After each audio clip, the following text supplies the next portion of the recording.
My name is Dave Petrocco. I'm in a family business, three children involved in the business. I'm a third generation vegetable grower. But the four challenges to producing vegetables in our state, in my opinion, are number one, seasonal farm labor shortages. Two, training and implementation of food safety and work safety. Food safety is kind of a newcomer since 2006 that we have been exposed to. It's a good law, but it's cost us a lot of money, and it also kind of changed the way we hire. Number three, water shortage and disappearing irrigated farms. Four, remaining profitable with rising costs of operation. I'd like to state, first of all, going to number one, a seasonal farm labor shortage. I'd like to define what a seasonal vegetable farm worker is. I need to just tell you exactly what a seasonal farm worker. First of all, a seasonal farm worker on Petrocco Farms works about 5 to 6 months, and then his job is done for another year, or her job.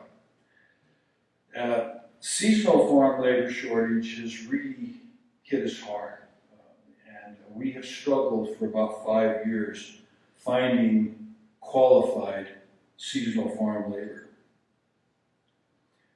I will give you the three main qualifications of a seasonal farm worker, a vegetable farm worker, and they are a worker that is willing, a worker that is able, and a worker that is qualified. So the qualifications of a seasonal farm worker is you have to be willing to work in 90 to 95 degree temperatures for 8 to 10 to 12 hours a day. And you have to be willing to do that on weekends and holidays.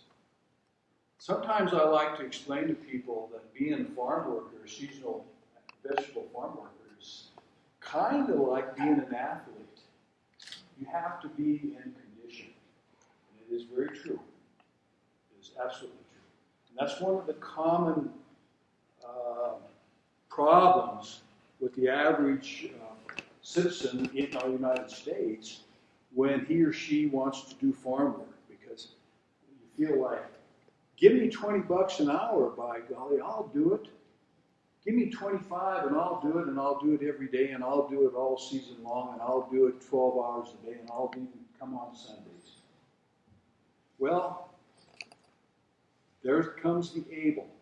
Are you able to do that? The people that generally do that have experience and have been through it. Here's an example. This is a long handle hoe, and we plant vegetables, the lettuces and the cabbages, for example, the little bit heavier plant population than we need. We do that for different reasons, but we don't have all day to stay for me to explain to you the cultural practice of farming. So they have to be thin.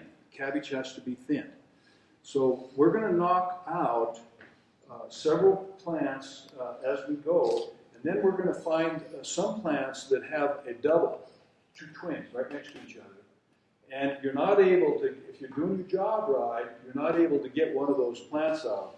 So we have to bend over to simulate and just leave one plant there. Likewise with weeds.